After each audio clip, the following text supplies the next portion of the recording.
ሃይ እንዴት ናችሁ? ውድ የጎልደን ቪው ሚዲያ ተከታታዮቻችን እንደምን ቆይታችኋል? እንግዲህ በዚህ ቻናላችን አዳዲስ ጉዳዮችን ወደ እናንተ እንደምናደርስ ይታወቃል። ከሰሞኑ መነጋገሪያ የሆነው እንግዲህ የጋዜጠኛ ሶፎንያስ ጉዳይ ነው። ጋዜጠኛ እንግዲህ ከወራቶች በፊት አንድ ሾው ላይ ቀርቦ ነበረ። ሸገር ኢንፎ የተባለ ሚዲያ ላይ ቀርቦ ነበረ። ስለነበረበት ሁኔታ ተናግሮ ነበረ። ከዛ በኋላ ግን እንደተሻለው የቴሌቪዥንና የሬዲዮ ፕሮግራሞችን ለማዘጋጀት መንገድ ላይ እንደሆነ ተናግሮ ነበር። በዚህ ሰዓት ግን በርካታ ሰዎች እንግዲህ የተለያዩ ሀሳቦችን እያወጡበት ነው የሚገኘው፣ መረጃዎችን እየወጡበት ነው የሚገኙት።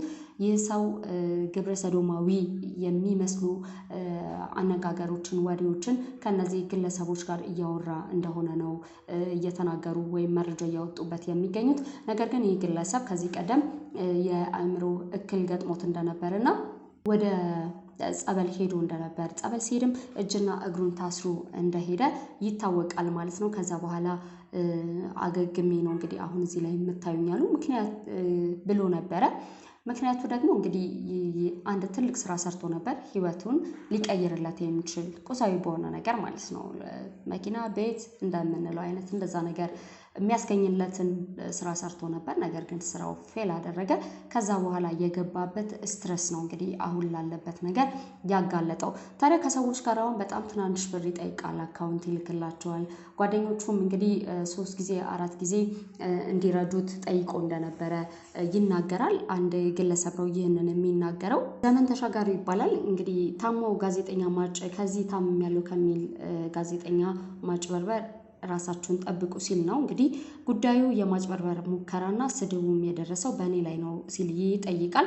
እንግዲህ መስከረም 19 2018 ከጠዋቱ 12 ሰዓት ከ20 ላይ በሌሊቱ በሜሴንጀር ሲደውል ዘጋሁበትና መልሼ በጽሁፍ ከታች በስክሪንሻት ላይ እንደምትመለከቱት ልጆች ስለተኙብኝ ማውራት አልችልም፣ ምን እንደፈለግ ጻፍልኝ አልኩት ይላል።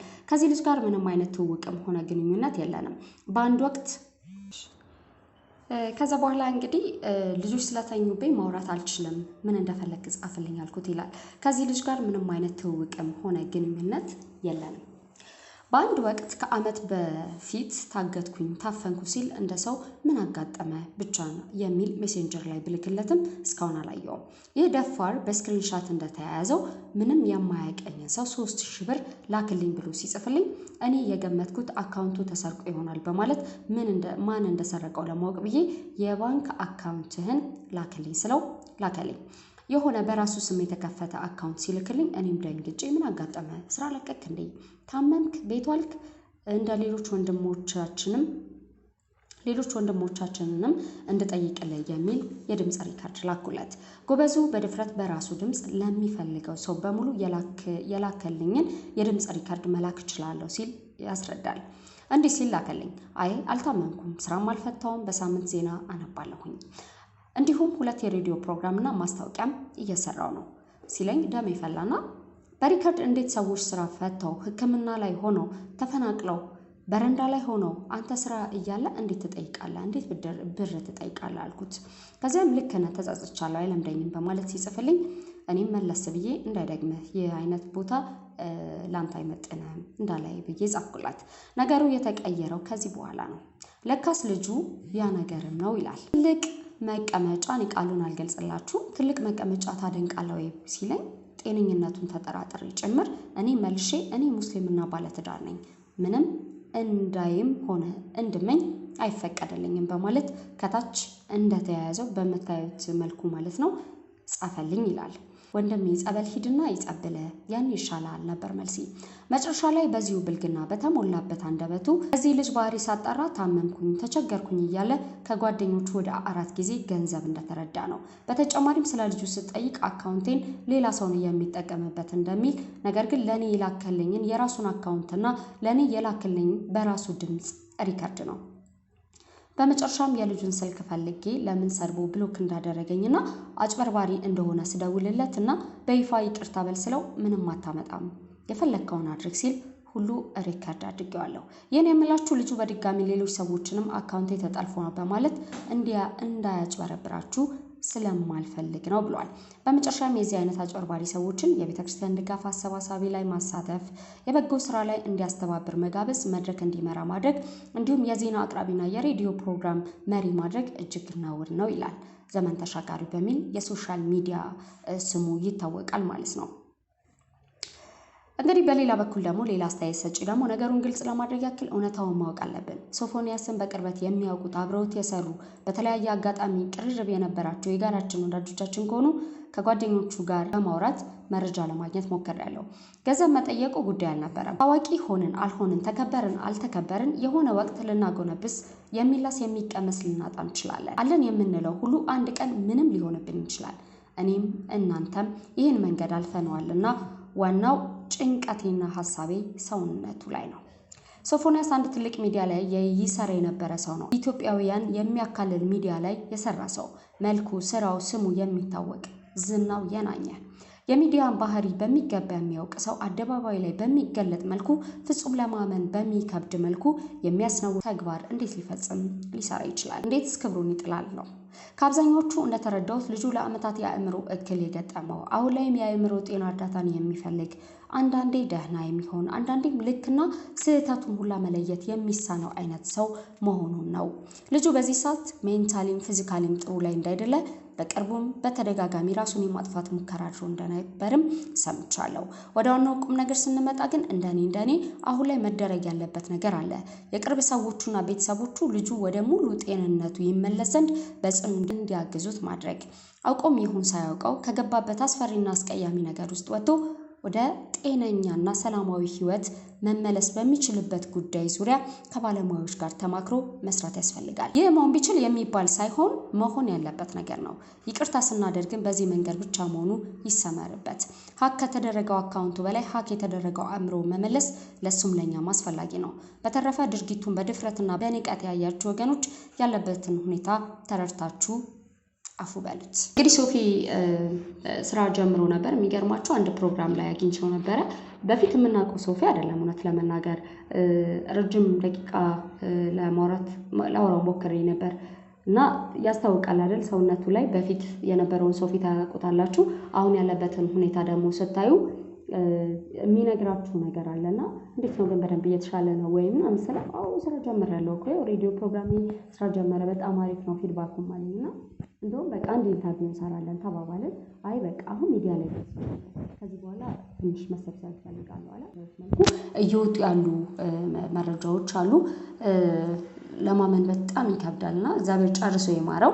ነገር ግን ቅርብ ያላችሁ ሰዎች የምታውቁት ጓደኛችሁ የሆነ ሰዎች እንደው ቤተሰብም ካለ ወደ ጸበል ድጋሚ ቢሄድ አሊያም ደግሞ ጎን ለጎን ሳይካትሪስቶችን ቢያይ የስነ ልቦና ባለሙያ የሆኑ ሰዎች ድጋፍ እንዲያደርጉለት በዚሁ አጋጣሚ ስሜቱን በማይነካ መልኩ እንደው ገዛ ብታደርጉለት ለማለት እወዳለሁ ማለት ነው። በሌላ በኩል እንግዲህ ታላቅ ሐዘን እየተሰማ ነው የሚገኘው። አንጋፋው አርቲስት ፍሬህይወት ባህሩ ከዚህ ዓለም በሞት ተለይታለች። ታዋቂው አርቲስትና ኮሜዲያን ፍሬህይወት ባህሩ በድንገተኛ ህመም ምክንያት ዛሬ ከዚህ ዓለም በሞት መለየቷን በታላቅ ሐዘን እንገልጻለን። አርቲስት ፍሬህይወት ባህሩ በኢትዮጵያ ኪነ ጥበብ ዓለም ውስጥ ጉልህ ስፍራ ያላት አንጋፋ ባለሙያ ነበረች። በተለይም በታዋቂ ስራዎቿ ትታወሳለች። የቀለጠው መንደር፣ ፎርፌ፣ ረመጥ፣ ነቃሽ እንዲሁም በሀገር ፍቅር ቲያትር ቤት በተሰሩ በርካታ መድረክ ላይ የሚቀርቡ ቲያትሮች ላይ በመተወን አድናቆትን አትርፋለች። ፍሬህይወት ስራዋን የጀመረችው በሀገር ፍቅር ቲያትር ቤት በውዝዋዜና ዳንስ ሲሆን የላቀ ችሎታዋን በመድረክ ካሳዩት አንጋፋ ከያንያን መካከል አንዷ ነበረች። ከቲያትር በተጨማሪም በበርካታ ፊልሞችና የሙዚቃ ቪዲዮዎች ላይ ሰርታለች። ለቤተሰቦቿ፣ ለወዳጆቿ እንዲሁም ለመላው የኪነ ጥበብ ቤተሰብ መጽናናትን እንመኛለን። የፍሬህይወት ስራዎች ትውልድን አሻግረው ሲታወሱ ይኖራሉ። ዋልተ ንጉስ ሸገር እንደገለጸው ትላንት ከኛ ጋር እጅግ ሰላም የነበረች ሲሆን ዛሬ ግን ወደማንቀርባት ዓለም ተጉዛለች። ይህ ድንገተኛ መለያየት ልባችንን በሐዘን ደብድቦታል። የሷ መልካምነት፣ ፍቅርና ፈገግታ ሁሌም ትዝታችን ውስጥ ይኖራሉ ሲል ሐሳቡን ገልጿል ማለት ነው። በሌላ በኩል እንግዲህ የፋና ላምሮቷ ጋዜጠኛ ከዚህ ቀደም ፋና ትሰራ የነበረችው ከ7 ወራት ቆይታ በኋላ ኢቢኤስን መሰናበቷ ተሰምቷል። እንግዲህ ኢቢኤስ ስለ አንዳንዶች ረጅም ጊዜ ይቆያሉ። አንዳንድ ደግሞ በተለይ ከሚኒስትሪ ሚዲያ ከዚህ ቀደም ላይ እንደ ፋና ኢቲቪ ይሰሩ የነበሩ ሰዎች ግን እዚህ ቤት ሲገቡ ይከብዳቸዋል ትንሽ። ከዚህ ቀደም እንግዲህ እነ ሊያ እነ አፍቆት እነ መቅዲም እዛ ረጅም ዓመታትን ሰርተው እንደወጡ ይታወቃል። ልክ ሲወጡ ግን አብረው ደግሞ ይዘውት የሚወጡት ስም አለ።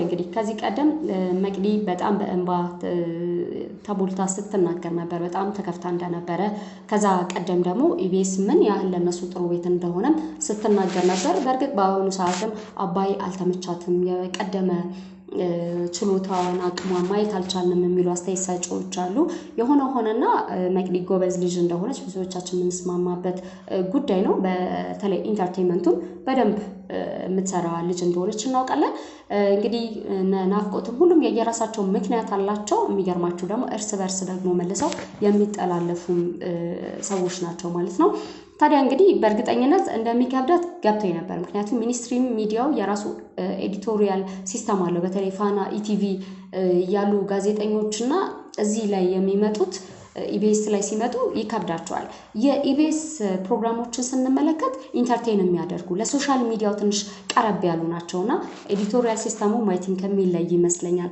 ከዛ አንፃር ምናልባት ምህረት ከሷ ፐርሰናሊቲ ከሷ ከነበራት የሥራ ኤክስፒሪየንስ አንፃር ሊከብዳት የሚችል ይችላል ተሰምቶኝ ነበር በእርግጥም እንደዛ ሆኗል ማለት ነው ከኢትዮጵያ ካሊንግ ጋር ባረጋችሁ ቆይታ በኢቢኤስ የነበረኝ ቆይታ ከስራ ይልቅ ካለቃ ጋር መሞዳሞድ ላይ ያተኩራል ከኢቢኤስ ቲቪ የተለያየችው ጋዜጠኛ ምህረት ዮሴፍ ነች እንግዲህ እንዲስተል የተናገረችው ከፋና ቲቪ ወደ ኢቢኤስ ቴሌቪዥን የሥራ ዝውውር ያደረገችው ጋዜጠኛዋ ምህረት ዮሴፍ ከ7 ወራት በኋላ ስራውን መልቀቋ ተሰምቷል ለበርካታ ዓመታት የሰራችበትን ፋና ቲቪ ለቃ ኢቢኤስን የተቀላቀለችው ምህረት የጣቢያው ቆይታዋ በአጭር ተገቷል ስለዚህ ጉዳይ ከኢትዮጵያ ካሊንግ ጋር የተጠየቀችው ምህረት በጣቢያው ያለው የሥራ ሁኔታ አልተመቸኝም ቀደም ባለው ስራዬ የሥራ ነፃነት ነበረኝ ለተመልካች እንጂ ላለቃዬ ብዬ አልሰራም በተጨማሪ ስራዬን አከብረዋለሁ እወደዋለሁ በኢቢኤስ የነበረኝ ቆይታ ከስራ ይልቅ ካለቃ ጋር መሞዳሞድ ላይ ያተኩራል ይህ ደግሞ ከኔ ባህሪ ጋር ባለመሄዱ ስራዬን ለመልቀቅ ተገድጃለሁ ስትል ተናግራለች ምህረት ወደ ኢቢኤስ ከመግባቷ በፊት ለ7 ዓመታት የሰራችበትን ፋና ብሮድካስቲንግ ኮርፖሬሽን ለመልቀቅ ከፍተኛ መስዋዕትነት መክፈሏን ገልጻ ብዙ ባቀደችበት ጣቢያ የጠበቀችውን ያህል ባለመጓዟ ማዘኗን ጨምራ ተገልጻለች ማለት ነው ቀላል ነገር እንዳልሆነ ይገባኛል በዚህ ሰዓት ብዙ የሚዲያ በተለይ ቴሌቪዥን ቻናሎች ብዙዎቹ ይንገራገራሉና ጥቂቶቹ ናቸው ሰርቫይቭ አድርገው እየቀጠሉ ያሉትና ከዚህ አንፃር ምናልባት ፋና ቲቪ ለምህረት ኮምፈርት ዞኗ ይሆናል ብዬ አስባለሁኝ በአሁኑ ሰዓት ታዲያ የት ነው ያለችው የዓለም ቋንቋ የተሰኘ የሬዲዮ ፕሮግራም አለ እዛ ላይ በማዘጋጀት እያቀረበች ነው የምትገኘው ማለት ነው ስራ ያው ሲሰራ ቻሌንጅም አብሮ እንደሚኖር ይጠበቃል ለማንኛውም ለምህረት መልካም እድል እንመኝላታለን ግን አለቃ የምታሞዳሙዱትን ነገር ግን ብታቆሙ ይሻላችኋል ልክ አይደለም ሰው በችሎታውና በአቅሙ ብቻ መመዘን ያስፈልገዋል ዞሮ ድርጅቱንም አብሮ ስለሚጥር እንደዚህ አይነት አሰራር በኢቢኤስ ማኔጅመንት ወይም ከጀርባ ካለ ጥንቃቄ እንድታደርጉ ልንላችሁ እንወዳለን